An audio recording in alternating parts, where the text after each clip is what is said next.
Okay, today we got Mr. Mike Blade. Goes by Blade. Everybody knows him by Blade. First sponsor, Navy football sponsor parent. On the call today, also got Austin Milke, who's the sponsor guy, primary. But yeah, Mike Blade, he's definitely a pivotal sponsor parent within this group. You're an Annapolisian, I would say, through and through. Marylander. Yeah. Raised in Germany, California, Maryland. Tell me more about that. What does that mean? Because I looked up Germany, Maryland, California, Maryland, and they're two different places on the map. I'm referring to different countries. Germany. Oh, goodness. So you were raised in Germany. As a very young kid, I'm a Navy brat. My father was a Navy chief petty officer. Did not know that. So moved around some. And one place was Bremerhaven, Germany. Cool. Did you ever hit an Oktoberfest, or are you too young for that? I was a little young for that. Okay. Gotcha. A history enthusiast, started your career as a dishwasher, right? As I recall, some Mexican restaurant or something, as I recall. Had a few other jobs. There we go. Had a few other jobs in between there and now, and hopefully we'll touch on some of those, which you did. Currently in quote-unquote retirement, but you're always staying busy. Landscapes by day, does some rangering at the USNA golf course. He is the guy on the golf cart. At every Navy game, at every Naval Academy event, he is the guy on the golf cart. So quick intro for Mike Blade. Let's get into some memories. So that's the fun part. Jeff Lennar. He said after graduation, he was TAD. It's like a temporary duty there in Annapolis before he went to the basic school in Quantico. One night, he got a six-pack, drove around with you in your golf cart. Had a great night. One of the funnest memories for him. He also remembers the time Nishak had a fun night and went back to your house and almost like kind of broke in. No, he literally broke in. Came in as a beat, came in through the bathroom window. Yeah. He said your neighbor, who was a Secret Service agent, called you the next day and was like, I was going to call the cops, but I figured it was one of those Neanderthals always hanging out at your house. There was no kind of. I had to fix the window the next day. That was that story, yes. Needed a place to sleep, Well, here's the other thing. There were more than a few evenings like that, I think, other than the breaking in part. Maybe that was a little special, but there were more than a few mornings there that Jeff remembers where the Neanderthals woke up on your house floor, couch, wherever. But then, there was always Lizzie that came in as the alarm clock to wake everybody up. You never knew who might be here when you woke up. Awesome. But that was a fun time. I think back to the first time I ever went to see this guy Milke, who I don't know who he is, and it was at football practice at Rip Miller, I guess. And I'm beautiful spring, beautiful out. I remember I'm standing there, and I don't know who I'm even looking at that point. But you're not relatives, Austin. Help me out here. Jim and Nancy. Yeah, I mean, they might as well be relatives. Their son had played there, and he was my dad's boss. And her son had gone to the academy and everything. They just had to be standing there like I'm standing there. And they were living on their boat, remember? And they'd come to Annapolis on their boat and were doing the same thing I was, watching practice. And one thing led to another. It turned out we were there to see the same person. So I met them the very first day, I guess, before I even met you. And then everything kind of snowballed after that. In a good way. Yeah. Yeah, that was odd. Awesome. And didn't meet your parents for a couple weeks. And I was brand new to being a sponsor. I mean, you were the first person I sponsored. So I didn't know what the hell I was even getting into. And then realized quickly a football guy is different than your normal midshipman. And which I've since had regular guys, had a couple basketball. I got a baseball guy now. Nice. It was very different. And I remember How so? that one big thing that came to my mind after a few months, you get to know the parents more. Where a regular mid, you might see them on at the end of plebe summer, graduation, depending on where they live in the country, they're not coming through here as much. Yeah. Football parents are coming around more for obvious reasons. So you get to see them a little more often. Right.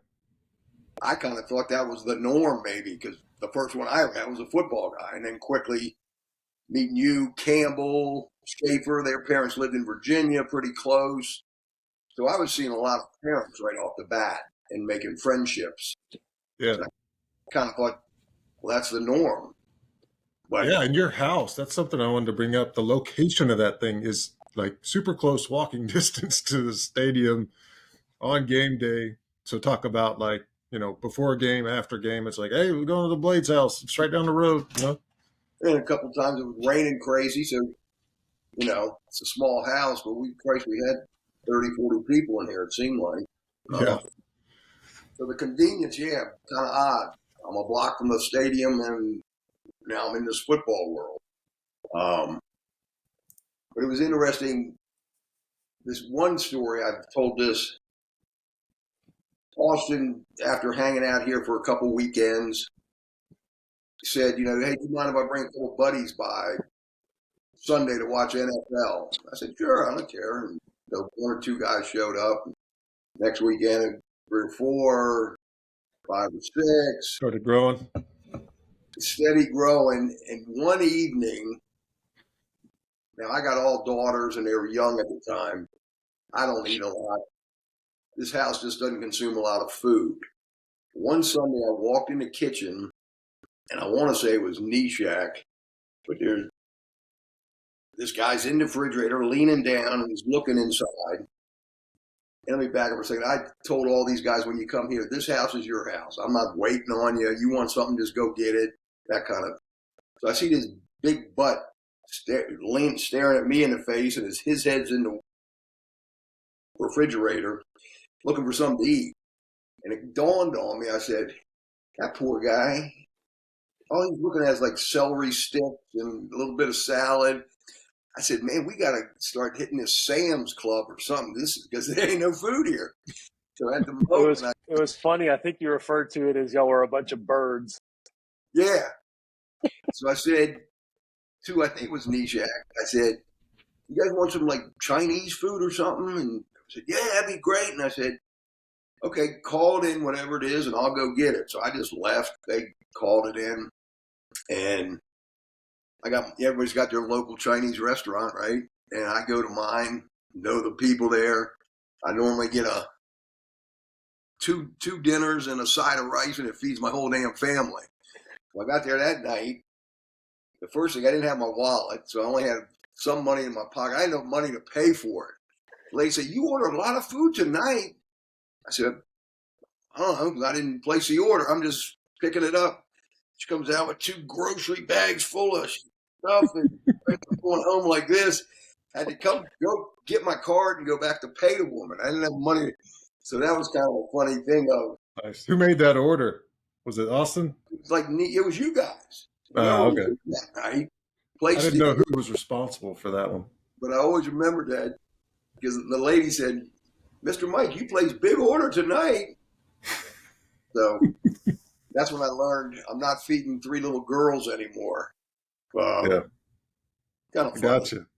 Speaking of Nishak, we got a memory from him. He said, ask you about the time you made him replace your screen.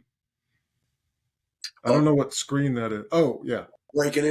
Coming in through the bathroom window. That's okay. Got it. So he like physically did the work. Right. Nice. Good I stuff. think Milke had to fix it, didn't you? Oh, so Milky did it. Up there. Thing's still not fixed. Milky covered him. And I'm a little bit better at my handiwork nowadays than I was back then. What's that? I'm a little bit better at my handiwork these days than I was back then. Oh. Next memory, Mike Matthews. He said, that 437 cup, that's a good cup. There it is. Like clockwork. That's a 312 cup? Love the coffee. Yeah, Nice. that's my calling card. I think I got that once I decided maybe one scotch and water was too much and 100 wasn't enough. Yep. I switched to coffee. Awesome. Cool. Next guy, Jordan Stevens. He said Mike Blade is one of the most important people supporting the 2010 bunch. He offered his home, his family, his transportation, his hard-earned money and time to being around us and being there for us. He saw us in bad times, worst times, and loved us in his own very unique and special way. I don't just want to thank him. I greatly admire him. He never judged, never turned away. He loved us the way families love each other. He's just as much as part of our success then and now as anyone. He is very special. He is family. There's something special about that 5 o'clock cup. Mike is the man. So, Jeez, all that from Jordo. yeah, all that from Jordo. Well, thank you, Jordo. Jordo, I always thought like go ahead. There'd be evenings here with 8-10 people there in the living room or something. I didn't know Jordo from the Man in the Moon. Because some of these guys with Eddington, what's his first name? Jordan. He was good buddies with you. Yep. Right? So he would be here, but I didn't know him. Some of the guys you knew better and you slowly got to know him. And Jordo was one of those ones, didn't know him really, hadn't really met him much, but he was witty. He wouldn't, when he said something, it was worth, you know what I'm saying? It was worth listening to him because it was funny, witty, well thought out. And he stuck in my brain. I said, that son of a gun there, I like that guy. But you know that, right? When he says something, there's humor in there, and it's smart humor, I would say. Yeah, witty, well worth listening to. Yeah, I value that out of Jordo as well. Yeah, he was unbelievable. That guy, and married well. Yep, they're doing well, and I think she just got a PhD. Got a law degree, right? Yep. Yeah. Or not PhD. Sorry, law degree. You're right. Well, good stuff. Last one is he's on the podcast, but I'm going to go ahead and say what he mentioned was how was Milke's memories. How was tailgating at Notre Dame after we beat them? Oh, that was something. That was like magical. That whole frickin' thing, the day from when the sun come up, you go to the campus. And you guys weren't there, but we're walking around the campus, and the sororities and fraternities are out there with selling coffee and donuts because everybody wants to tour the campus. So it was just so well organized. It was like a dream or something from when we started, the whole day. Lynch, who used to be the superintendent, remember, played with Staubach. I think he was a center for Staubach. He's got some big tailgate going before the game. We're walking around in Navy sweatshirt. Next thing I know, we're in that guy's tent eating shrimp cocktail. Drew's buddy from that he grew up with, the short guy. What's his name? Calico. And just little Drew. So the day just continued, and then getting better, and the weather was great, everything. Then the game. What time did y'all break into the stadium? Then we broke in. Oh, you're talking Didn't about y'all walk football? in? Huh? Oh, is that Philly? I thought you did it at Notre Dame too. The day before. Is that what Yeah, you're talking on about? yeah, And that guy Greg, the equipment manager. yep. Yeah, we're standing around. I don't know who is it, your father or me, that's good with the gift of gab. Next thing you know, you're in some place that you're not supposed to be. I don't I think know. it was always blamed on you. Your dad's not bad at that either. Maybe we're just a nice group. But yeah, they let us go in the stadium. I forgot about that the day before. When the Nice. equipment. Was that your first time to the Notre Dame campus? Oh yeah, Yeah. Okay. So it made it that much better.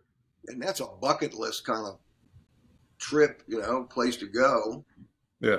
And that's a good point because we never saw campus, right? I mean, we saw the inside of the stadium, but they would remember we'd have to stay an hour away in a different time zone and all that stuff. Yeah. Yeah, in Traverse, Michigan, or something. Yeah.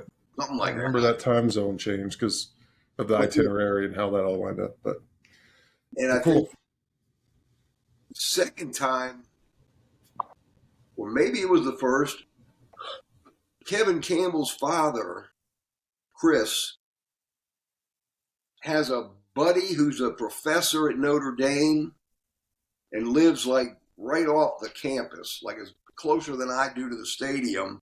Nice. So he's hosting us in the morning for a tailgate breakfast in his front yard, nice, very nice, comfortable house, cornhole, breakfast. It must have been 15 or 20 of us. And it was right next to campus. And this guy taught there. So he's like hosting us. And I can't remember if that was the first trip or the second, but just, you're going to Notre Dame, then you guys end up winning, triple overtime. Yep. I mean, after 30 some years. Yeah, it was a fun one. That's for sure. I mean, that was just nuts. Unbelievable. Next memory from Austin. How about putting the pool in? Now what? Putting the pool in.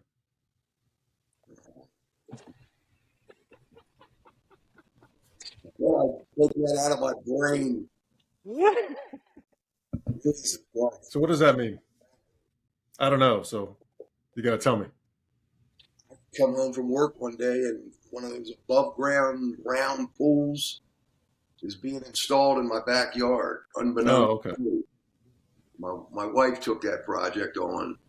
I come home and said, "What the hell is going on?" There's a skid steer in the backyard tearing it up, and in goes a 4-foot above ground brickin' pool. With a nice deck. Joe Bear and I had to dig the footings for that deck. Because the wife had not taken into consideration, on top of the pool, now you have to build a deck. Factor that into the cost. And now you got to take care of it. I was never happy with that. Gotcha. Gotcha. But to this day, my wife will say, years of enjoyment. Yeah. Is it still there? No. Okay. How's the grass doing with all that sand? I still can't grow grass in my backyard because all that freaking sand. Nice. All right.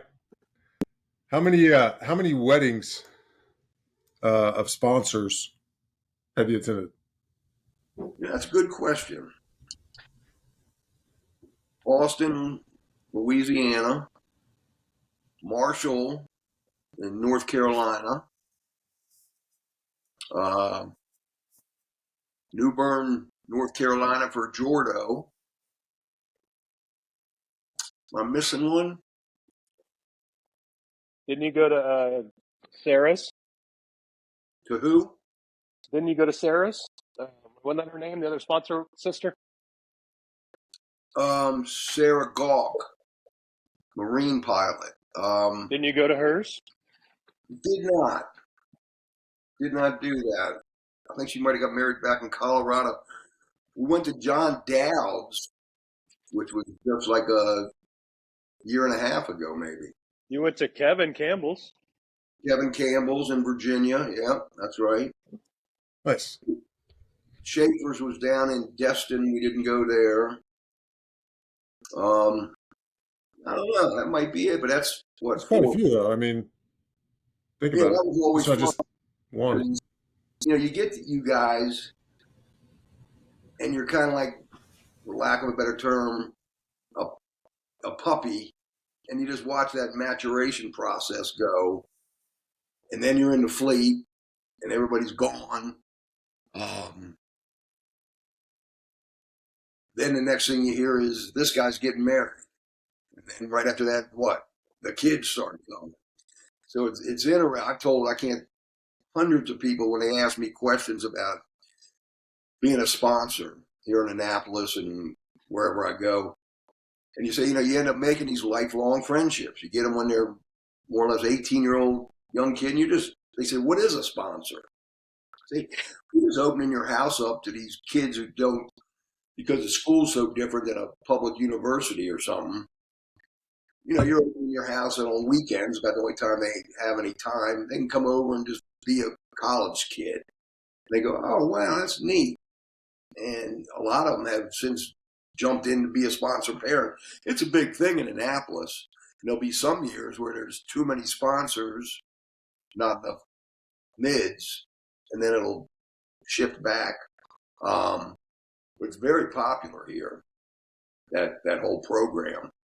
Yeah. And so you end up making these lifelong friendships. I mean, here we are. You guys are 2010 grads, 13 years later. So, it's just a lifelong thing. Austin and his parents, we don't see each other like we used to, don't talk as much. But it's those, you got certain friends where it's like you don't see each other for ages. But the next time you talk, it's like no times, you don't miss a beat. And that's Right. how I deal with a lot of those guys. It's, of course you don't see each other, everybody. You guys are raising families and what have you. But it's just that whatever it is, there's certain relationships that are like that. I'm sure you guys have them even stronger than I do with that brotherhood and all that. But that's a nice feeling. Yeah, for sure. Before you move on, Tony, Go ahead. I would say that, Blade was a major part of a lot of our success stories, right? And him and Janice and the girls, they just gave us such a home away from home. And I think all of us probably exploited that more than we should have.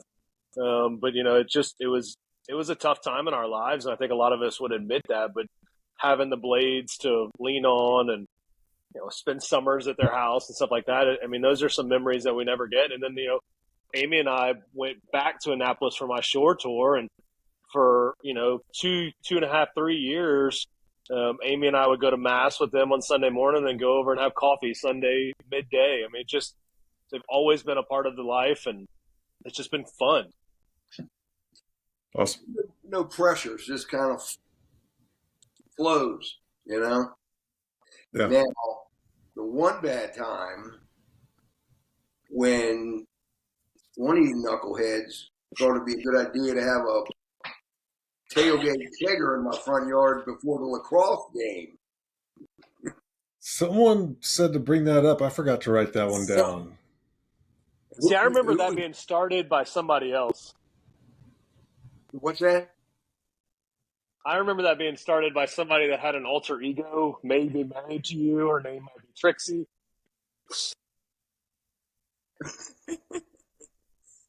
Good old tricks.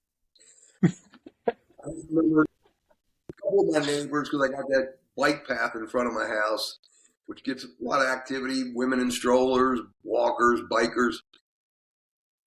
And one of them came over to me and said, I'm not sure what you got going on there in the front yard. You look like you have about 30 people and drinking beer at 9:30, 10 in the morning. And that's okay. But you got a couple guys over here on the bike trail peeing. Parents are walking the kids. And you know who it was? Unfortunately, I think the guy passed away. The guy he's still alive. He used to drive the van. Oh. You know what I'm talking about? I thought it was Snyder. You thought it was who? I thought it was Kevin Snyder. I could have sworn it was the guy that used to drive the van a lot. Maybe Marco? Played sprint football, maybe. I think you're talking about Ryan Marco. He would drive around the drunk van. Marco's who Yes. I'm talking about. Yep. Yeah, he was my roommate. He was one of the guys leaking on the trail. But Yeah. anyway, and that was a fun day. But It doesn't surprise me. I think we lost our dog for like a week or something. Didn't we hear something? Rascal. Milky, you got anything else before we turn it over to Mike to tell us? Okay. All right. Yeah. So, Mike, tell us where you came from. How'd you grow up? And tell us your story. Well, born at Bethesda Naval Hospital. Immediately went to Germany for the next 4 or 5 years, as I recall.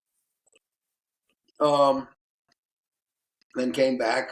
My father was stationed in Washington at Naval Security Station. So, Washington, D.C., suburban area for a lot. And right after, part of high school, went to California, San Diego, came back, then went back out there and was living out there with a buddy of mine who joined the Navy. So, sailor. Lived out there for a little bit. I was playing around with community college, but not doing much with it. Trying to figure out what to do. And then I got in the bar business, which at the time seemed like a great idea. And it was, but I ran with it too long and too hard. Did bartending, own a bar? What do you mean by bar business? In the restaurant business, which then led to being a bartender. Got it. Down in a beach town here in Maryland, down at Ocean City, was the first place. I lied on my age and got a job as a bartender. I guess you had to be 21, and I was 18 or 19 or something. Got it. And then quickly figured out, man, this is fun, right? Money, tips every night, girls, you're behind the bar, you're in charge of all these people, and I got sucked right into that world. And ran with it. Came back to D.C., then got into D.C. bar business, which is pretty fast paced, nightclubs, D.C. and all that crap. And did that. Did get smart enough to figure, even then I started thinking, man, this is a young man's game, and now you're getting a little older. But you kept going with it because it was fun. So, and I've thought of this a lot, especially when you guys are 18, 19, or you're coming from NAPS, maybe you're 20, whatever. Where you were at that age and where I was, night and day. You guys are focused over here getting beat up academically, physically, and all that. Many times I think back, what the hell was I doing at that age? And all I was doing was every day going out for the fun. Short-term fun, blah, blah, blah, blah, blah, blah, blah, blah. Now, in hindsight, wish I could have made some different decisions, but that's water under the bridge. But I have many times thought of that, watching you guys grow up and go through the steps. So anyway, stayed with that. Did end up going to George Washington University and getting a 2-year degree in landscape design, thank God. But kept doing that nightclub, rep bar thing. As I said, far too long. Then how'd I get to Annapolis? One day I'm in D.C. I'm now working for a big landscape company. I'm purchasing plant material and doing stuff like that. And had to go to Maryland's Eastern Shore, cross the Bay Bridge to go buy plant material. So on my way down, I said, I got a buddy of mine that lives in Annapolis as a bartender. I'm going to stop and have lunch with him. So I come into Annapolis, which I knew a little bit, not real great, and knew he worked at this bar, and it was called McGarvey's. All been there. So I go in there during the day, and it's, business guys sitting at the bar, not not like a nighttime, so it's a lunch crowd. And I went in there and I asked, was Larry working today? My friend Larry Armstrong. And the guy says, no, he's off today. I said, well, I'll leave a message. Can you tell him Mike Blade stopped by to see him? That was before cell phones texting people. That would be before cell phones, yeah. Yeah. So the day bartender said, okay. He said, what's your name again? I said, Blade, Mike Blade. He said, Blade? He said, you used to bartend with Larry in D.C.? I said, yeah. He said, so you're Blade? He said it like that. You got a reputation. I didn't know this. Nice. And I said, yeah, Mike Blade. He said, no, you're Blade. Like, okay, where are you going with this? And he said, well, Larry, and this guy had been a English professor at the University of Virginia and gave it all up and got in the restaurant business as an older guy, but he could speak real well and was a great storyteller. You know, he could hold a bar captive with the way he would tell stories and introduce characters and tell crazy stuff. Well, him and I used to do a lot of crazy stuff back in D.C. as bartenders. Yeah, he's building his storybook. So he would holding court every day at McGarvey's. He was just the day bartender. That's all he ever wanted to do. That's all he did. He had the same crowd every day. So these guys said, well, we've heard about you for years here. Larry always telling stories about him and Blade. I went, oh, shit. Next thing I know, 3 or 4 of the guys sit at the bar and say, let me buy you a drink. Let me buy you a drink. So I'm drinking iced tea up to that point. Now you're the Blade? So next thing I know, I'm drinking. They end up telling, the bartender says, well, I think Larry, after I get out of there, he said, I think Larry is across the bridge at a place called Davis Pub. It's his day off, and he usually goes over there and has a drink. I don't know where Davis Pub is, but I figure out how to get there, pull up, walk inside.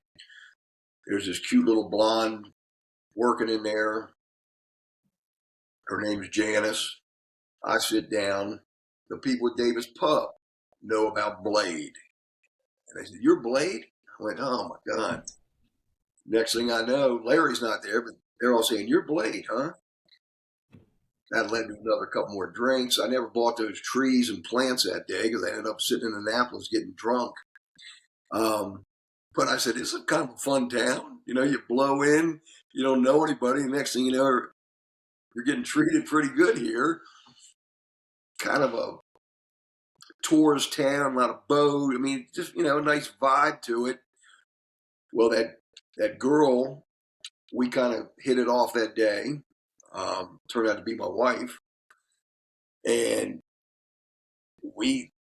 before I knew it, I had moved from D.C. to Annapolis because this was a fun place to be. And I've got a cute girl and I'm a drunk anyway. I didn't know it at the time, but I'm an alcoholic. Well, Annapolis is a pretty good town for an alcoholic, right? Yep. A lot of bars. I'm dating a bartender. And every bar I walk into, somebody knows me, you know, because my wife knows all the other bartenders. You know, small town, and you're in that restaurant group, like Mike at Dockside, and, you know, that whole thing. It just continues. I'm long gone from doing it, but that was perfect for me. So I just fit in Annapolis perfect. And still haven't left. But on June 22nd, 1992, things didn't work out too good for me. I spent the day, I had a 6-month-old daughter at that time. And my wife was working at what was Dock Street now, but back then it was called Mom's. She was tending bar on a Saturday. I was in charge of babysitting my 6-month-old. So I chose to go out on a boat all day with the 6-month-old daughter. So I'm taking care of her, but I was drinking all day. And it was nighttime. And I'm driving my little minivan through City Dock. And apparently I was bobbing and weaving a little bit because somebody told a cop that this blue minivan just came through and that guy's a mess. So about a mile outside of town, a cop pulled me over. Officer White. I'll never forget it. And I'm shit-faced, you know. And I just, to this day, remember turning around in my car, and in the back seat in a car seat is my 6-month-old daughter. And I'm drunk. 4th DWI. Spent the night in Annapolis City Jail. And that's, that was my turning point, my low point that, hey, these years of partying in Annapolis have been fun. You're a father now. You got some responsibility. And so that was the last drink, June 22nd, 1992. Spent the night in jail. And that was the best thing that happened to me. Awesome. Next day went to my first AA meeting, and still going. I'm more of a speaker now at meetings, trying to help the other guys. Actually, we just started a meeting at the Naval Academy on Wednesday nights. And it's almost kind of secretive on some level, I guess, that some of these mids, I'm sure don't want certain people to know, but there's about 5 mids that come and about 6 of us civilians. Austin, you remember John Woods taught you a class, lived across the street. One day he was on his bicycle, and you said, that guy teaching a class here, well, he's still here in the program, 10 years sober. Very good friend of mine now. He's the one that set up this meeting, AA meeting at this academy. So I go over and I spoke one night there, and actually Courtney and I went a couple of weeks ago to the meeting. So yeah, still involved in AA. It's a brotherhood of giving back, trying to help the next guy that needs a little help. So that's good. And without a doubt, best thing that ever happened to me was getting an AA and Alcoholics Anonymous anonymity. I'm guilty of. I screamed from the hilltops that, yeah, I'm in the program. Yeah. Because it saved my life, and I respect the anonymity part, but I'm just here to help the next guy. And I'm either a practicing drunk or I'm a recovering drunk. And I'd rather be a recovering one. So, I don't hide it. I'm glad I'm in the damn thing. Awesome. That's another story. They say when you quit a habit that you have to replace it with something that helps. Like quitting tobacco, you replace it with sunflower seeds, or is there anything other than AA? Was there anything like that for you? Well, coffee. Part of what I did. I smoke cigars and I shouldn't. So maybe that'd be the only 2 things I can think of that I did. It could be worse. Could be worse. I mean, I definitely respect people that don't drink, don't do like mind-altering things. But that question always kind of comes up when on other things that I've seen, watched, whatever, is what do you replace a habit with? So that's why I had to ask. Well, cool. We'll keep going. Well, funny how things work. That 6-month-old daughter in the back of that minivan on June 22nd, 1992. Flash forward, she is an alcoholic too, and happily just celebrated 3 years sober in June. That's my oldest daughter, Courtney. But that was a nightmare going through that when her addiction. And good for her. You don't give up, but you don't know. It's it's everywhere. Yep. So who would have thought that night the old man's going to jail and that cute little 6-month-old is going to grow up to become like the old man on some level, I guess. Yeah. Yeah, it happens. Cute 6-month-old just got engaged, right? Pardon me? Cute 6-month-old just got engaged? She got engaged this summer to a guy who was in the program. he just finished. He went back to school to become a counselor and rehab type stuff.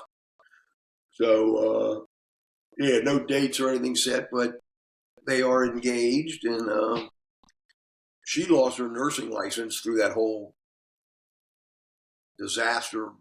It was almost like a decade. Her 20s almost were just absorbed in chaos, disaster. Lost her nursing license, but now has it back and on the right track. You know, is a night and day. It's unbelievable. But for a parent, that's a tough, far tougher than what I went through. Shit, you know, you can deal with your own problem, but when it's children, yeah, you look at it a little different. I just got done with the Netflix series called Painkiller. Y'all seen that? I'm sorry? I've not. Yeah, but there's a new Netflix series that just came out not too long ago, maybe like 3 weeks ago, a month or something, called Painkiller. It's about the epidemic of Oxycontin. Okay, no, I haven't. Yeah, you should watch it. It's pretty cool. You know, it's And what enlightening a type thing? Yeah, it's about a company that took this pain medicine Perfect and pharma. yeah, big pharma put it on steroids like heroin, time release type of deal. But it's crazy what that drug did to so many people. Based off the Netflix series, I mean that's all I'm going off of, you know. But it's it's like that. It's the addiction and what it can do, and getting out of it, and it's a good one. So, anything else in the Mike Blade story that you want to hit? Oh, I don't know.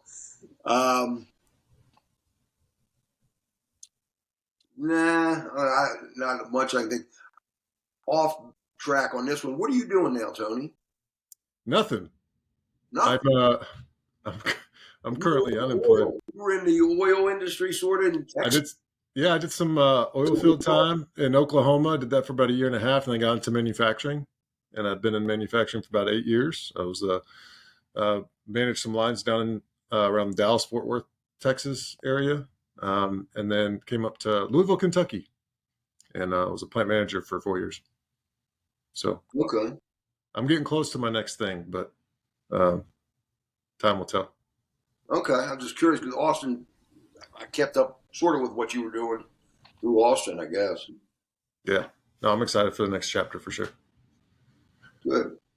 But all right, let's flash back to football years. You have a favorite game? Well, that Notre Dame one's a tough one. Notre Dame. We touched on that one. Temple. Wasn't there an overtime Temple? Temple? Okay. So that one made the list. That was right up here, I think. Yeah. Yeah. But no, I guess you'd have to say that Notre Dame thing, Christ. You can't top that. Awesome. How about a favorite memory over the years as a sponsor parent? Favorite memory what? Just over all those years, a favorite memory that stands out to you? Well, It could be infamous. yeah. I don't know if it's a favorite one. It was a good one to see. And it was, you know, you guys all graduated up the street, normal. And Jordo had was it 2010 you guys graduated? So he was what, 2010 and a half? Is that what they call it? Yeah. Because you had to go back to summer school or whatever.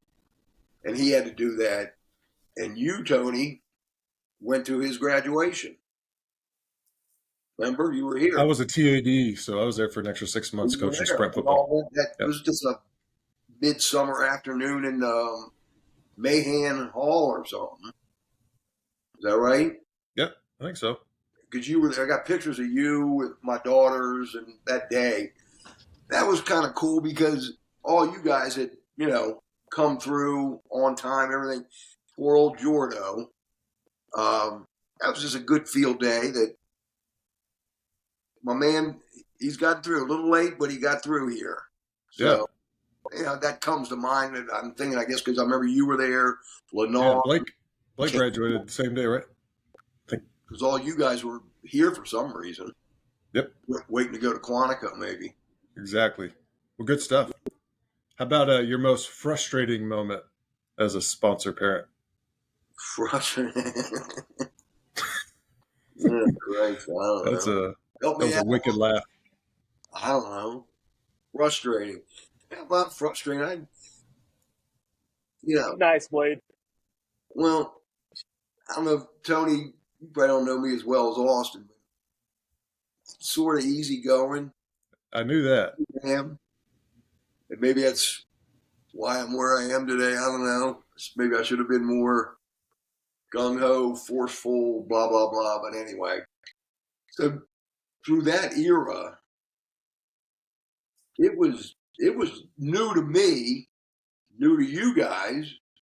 I mean, your whole time here at the school and you're playing D1 football. I mean, you guys, I was just we're a side little buffer to stop by and whatever. But it was new to us, and it got so big. Once the 2010 group left, it's like not knowing. You just kind of figured, well, this is the way it always is. But it did. It ended. You tried to do it with Dowd, with Dryden, Zach. A couple of those guys were right behind you. But it was different. It just was never going to be the same. You had to realize that. It took a little while to adjust to it. But during that, I can't think of a whole lot of bad things. Even what was bad, the stupid party in the front yard at 9:30 wasn't bad. You look back and it was funny.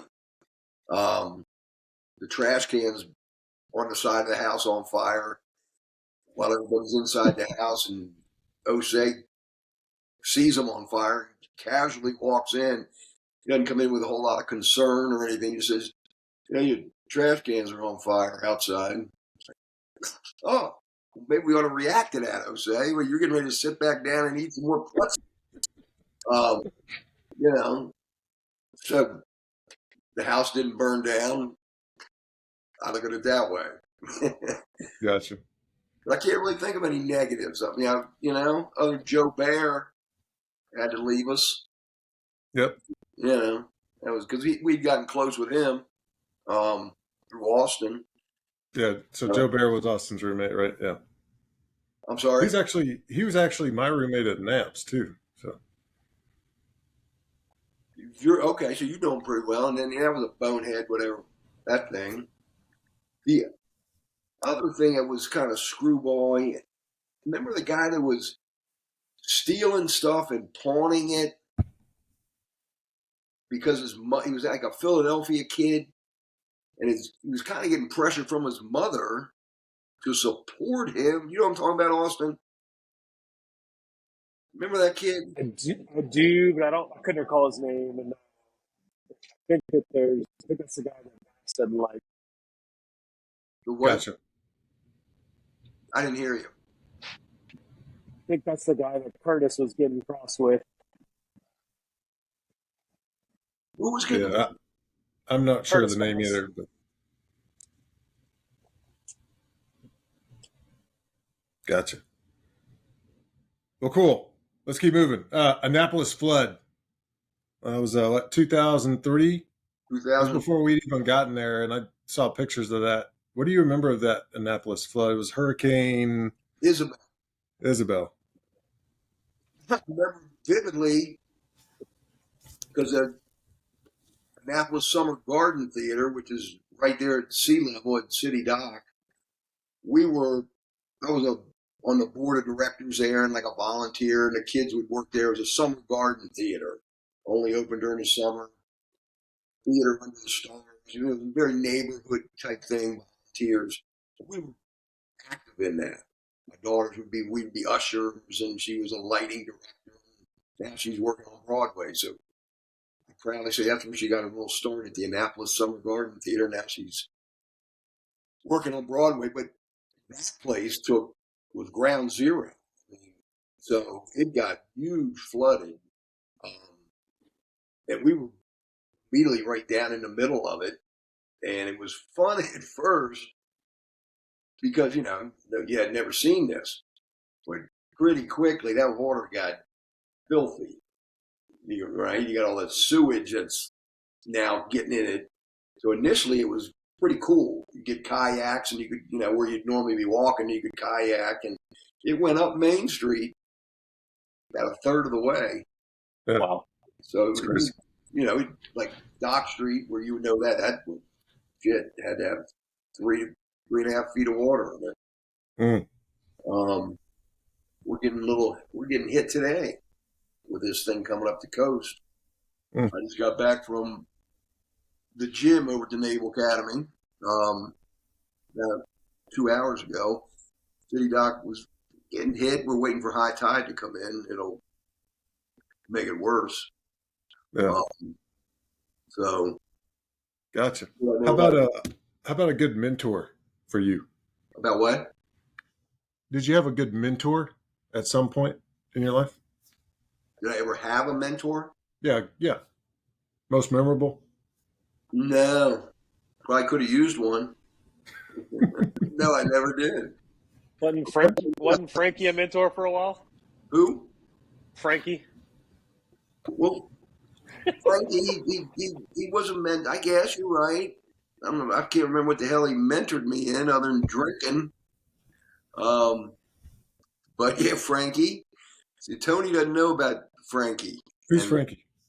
He's the troll that lived on the Severn River under the Route 50 bridge in a house.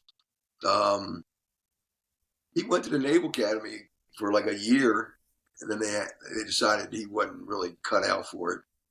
Yeah. Wonderful guy, stone cold alcoholic, but just a heart of gold, kind of local Annapolis guy.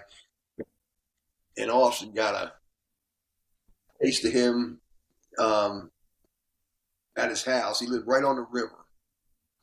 And at sea level, like today, his house would be underwater or, flashing up. And he ended up dying. The house caught on fire and he died in the house. Damn. Sad story, but a legend in town. Came from a wealthy family, but he was just like a river rat, heart of gold. Austin, the Blue Angels, you'd go to his house to watch the Blue Angels every year. Yeah, he lived actually under, his house was under the Route 50 bridge. And so and he had this beautiful house, boathouse. And it was up on the hill. And we had a ton of fun there. We go hang out there on the weekends and cut up. I got a ton of kicks out of it, Frankie. It was in a different time when Blade was mixing it up with Frankie. You'd be in a boat, you'd going up and down the river partying or whatever. We got to go and see Frankie. Everybody knew Frankie's house, boats coming in and out all day long. He had some nephews that were, young guys, and they lived up on the hill. This piece of property is 23 acres on the Severn River. Goodness gracious, yeah. Since then, that's a lot. They were going to start to subdivide it, right? Because it was old money. And they went to the county to try to figure out the tax thing, because right now it was based on old taxes, but as soon as you started to subdivide, it was going to, it would cost anybody a fortune because it was such a big piece of property. So they found out quickly, man, we can't subdivide it. So up on the hill was his mother's big house, and then Frankie lived down on the river in this little cottage, literally underneath the Route 50 bridge. But every year was I think the funniest thing was Frankie knew so many people that they would just be random people there when we'd show up, and I'd be like, "Who's that?" He'd be like, "I don't know, one of Frankie's friends." Yeah, it just deteriorated though, sadly. Attributed to the booze. I don't know, whatever you want, but it ended terrible. You know that he died in that house in a fire. Yeah. Nuts. Not good. How about What are some of your loves today? Things that you just love doing. You get caught up in them when you're doing them. Activities that you just really enjoy doing. You know what I'm crazy on, and my wife and I have both embraced this. Reading. I cannot believe how much time I read. Now, Austin, you probably don't have 2 seconds to read, right? And Tony, probably you too. My wife, I never thought I was a big reader. I wasn't that big a reader. We read constantly. I'm literally reading 3 books right now. What's your latest favorite book? Huh? What's your favorite one you've read over the past 6 months? Been stuck on World War II stuff for some reason. I'll get on a run on something. So I've been doing World War II. Gonna jump in. Gonna try to get into some more autobiographies or biographies. I mean, read. I don't know. I've just embraced it in the last couple years, and I love it. And it's I'm a man of simple means. I don't need much. Yeah. And reading. Love doing this, whatever I'm doing landscape wise now, which I have a passion for, but I'm not with a company. But I know enough people in town that over the years have said, I've always wanted this. Would you be interested in doing it? And it might be a patio. It could be flower beds with patio. It could be anything. And if it's too big for me, and I'm doing them by myself, which I like. If it gets too big, I call in my Hispanic guys with equipment and, do the big stuff. And then I come in. But I do all the designing, and then I hopefully can do the planting and all that. But there's never a contract written up. It's just people that know me. Yeah, good old boy handshake. Really nice vibe, It's relaxed, and I'm enjoying that. Awesome. So yeah, between that, reading, I jumped in that Naval Academy as a Ranger starter. That's hilarious. What is that? Well, this spring, over the winter, I said, when I used to play a little bit of golf, I always remembered Rangers and starters. Rangers, a guy drives a golf cart, thinks somebody needs something out there. Rarely. I said, old guys always did that. So this winter, I said, I'm an old guy.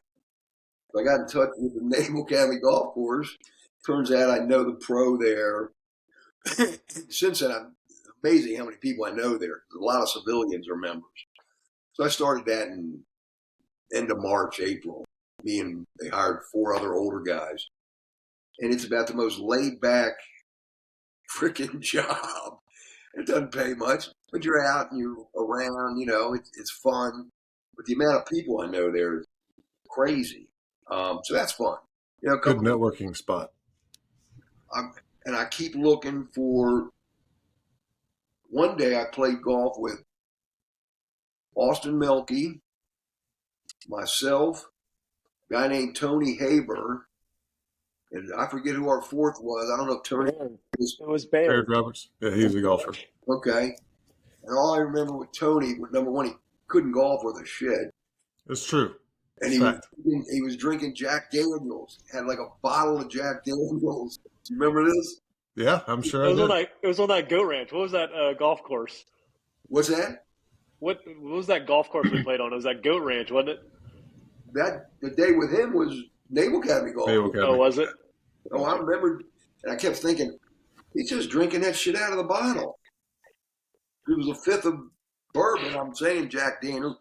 He no more cared if he was hitting the ball, but that was most time. That's what golf meant to me. It was with Tony. I just remember yesterday. That was definitely your drink of choice back in the day, Tony. Yeah, back in the day.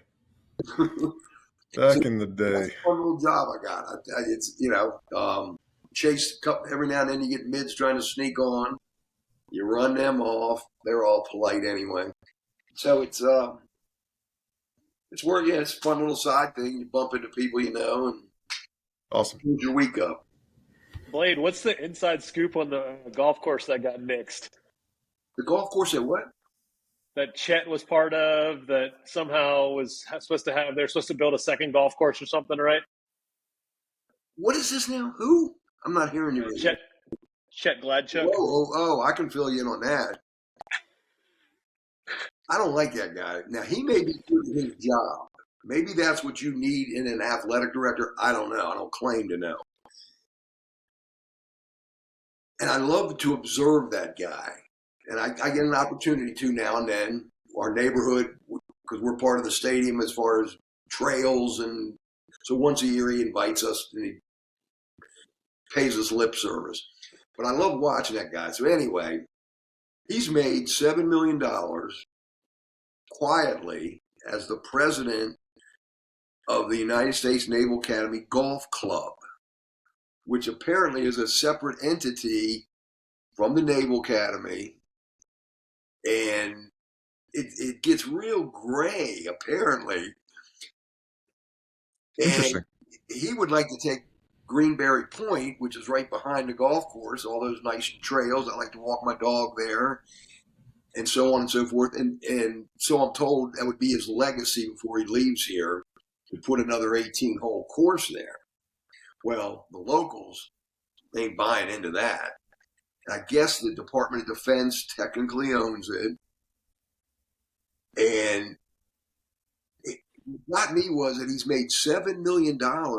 This is above and beyond, separate from being an athletic director in AAA. He just quietly became the president of the golf course. Then nobody really knew that. And is that pretty nice, I guess? $7 million of, and he makes a good living as an AD. And he's already had plans drawn up, designed for the course. I don't know, it's kind of shaky. We're watching it. I will say this, having been there at the golf course for a summer, it's in immaculate shape. And I base that on that course, the existing one, didn't get many rounds of golf. Yeah, I was thinking, how do you get $7 million out of that as a president? And the other thing I quickly learned from the assistant pro, who is technically my boss, I said, what's the ratio of active duty, retired, and civilians? Because I sure do see a lot of my buddies that are members here. And he sheepishly said, we're not very proud of this, but there's more civilian members than there are military members.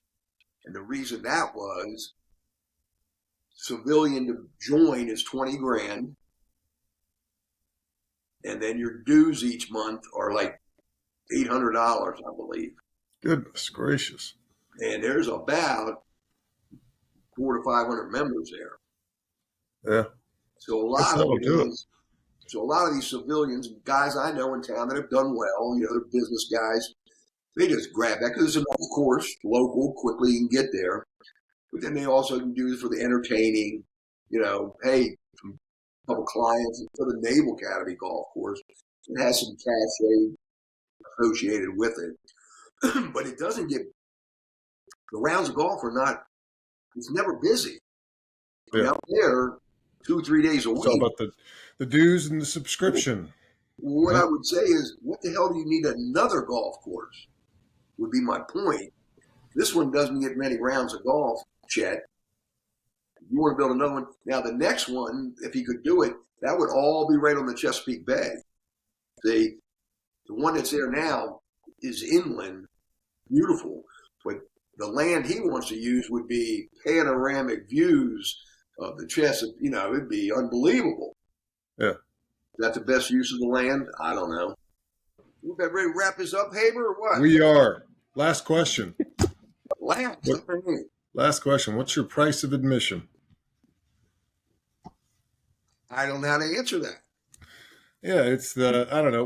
When I think of price of admission, what do you fall back on to from a value standpoint, or what keeps you pushing, or some of your biggest struggles that you've had, what keeps you going, your fuel for perseverance or something like that? Well, a little phrase or what you fall back on. Struggle that was, and I'm now trying to be of the opinion of screw that struggle because I can't change the past. And that would go all the way back to if you could do things different, the excessive drinking early on certainly had an effect as I got older. Well, I never thought I'd own a house or would even get married, much less have children, become that parent, husband, all that. I never even thought that. Wish I'd have looked at it differently. Not going to blame it on the booze, but that definitely ran my life through some, pretty important years there, 20s and well into my 30s. And all of a sudden, whoosh, where the hell did all that time go? So can't dwell on it. That led to probably certainly not as financially secure as one would want to be at my age. Okay. Can't change that a whole lot. So how do you deal with that? And I'm still working through that, but it is what it is, kind of. I know that I don't require much in life. I find as I get older, the old saying, less is more. I just don't require a lot. So based on that and how I'm looking at it, I stay pretty happy. I could be a sourpuss, mad at the world, angry person, justified or unjustified, it wouldn't matter. But I choose to just be easygoing, happy what you got. I don't require a lot. I'm sober today. What's important? Big houses, boats, materialistic things, not in my cards. Doesn't interest me. So that helps. Gotcha. And based on that, I'm kind of happy. Got some health. I'm certainly on the back nine. Ain't no doubt about that. And a big thing to me, going to the Naval Academy gym and working out. Look forward to it. It's much mental as it is physical. So I don't require a lot. And that's a good thing. And I roll every day. When you say you roll, like fight roll? Pardon me? Like fighting roll or like on the golf cart roll? Fighting like jujitsu, like mixed martial arts, rolling? What's he saying? No. Go ahead. Austin, clarify for me. Just say no. He's not doing mixed martial arts. He's rolling on the golf carts. I got Are you. you still doing the downtown carts? Not really. And that's unfortunate. Did that die? The two knuckleheads that still have it. But I enjoyed that. The history of Annapolis and sharing that with people. I got a kick out of that. Yeah. I just enjoyed it for years. And it may come back around because these knuckleheads here are financially broke. And people keep saying, you got to take them over. So they can fall back into my lap. I'm not sure if I want that or not. But yeah, just things like that. Living in this town, I like living here. And I'm amazed at how many locals don't know all this American history that's here, colonial history. I find that mind-boggling that you live here, but everybody's different. That to me, I love that. Studying that, reading about it, and it's right here, living it. I mean, it's a mile from my house. Serious history. 4 signers of the Declaration of Independence homes. I can go on and on. So that to me is a cool way to spend some of my days, with people that are also interested in it, or being a tour guide, sharing it with other people. Yeah. Sounds like you need to take over that. Pardon me? Sounds like you need to take that business over. Yeah, there's a lot of moving parts to it. These knuckleheads, the fleet itself, the actual working carts have not been maintained, and Gotcha. Is it something you want to get into at age 65? I don't know. I got you. Well, man, thanks for getting on and sharing the story today. I had a lot of fun learning and listening, and make sure you thank Janice and tell Courtney, Mackenzie, and Elizabeth hello for us. I certainly will, and your family as well. Will do. Austin, is your second store open? No, I've only got one. We're going to open early October. Because you're like remodeling it. Yes, sir. And a lot of Chick-fil-A's are going through remodeling. It's all in the life cycle of the building. Yeah, okay. Because I've noticed somewhere where I'm reading other cities, it's closed for a few months, and I was thinking, I guess you get to a point where you got to do that. Okay. Yeah. Numbers are good.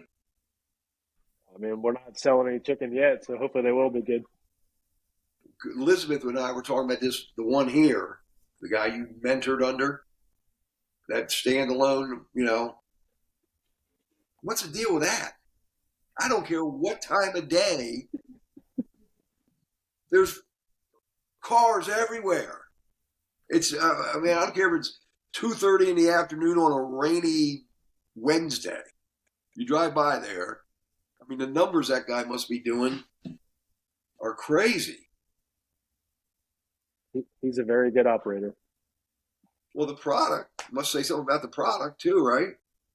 Yep. Right? So maybe Tony should get into some Chick-fil-A's in Louisville. Yeah, I just saw a job posting come up for like some sort of director. I was like, oh, I can't do that. I'm not Milky style yet. I don't have that operating capacity. Milky style. Oh. Well, Austin, please say hi to your boys. I got to run. I will. Awesome. All right.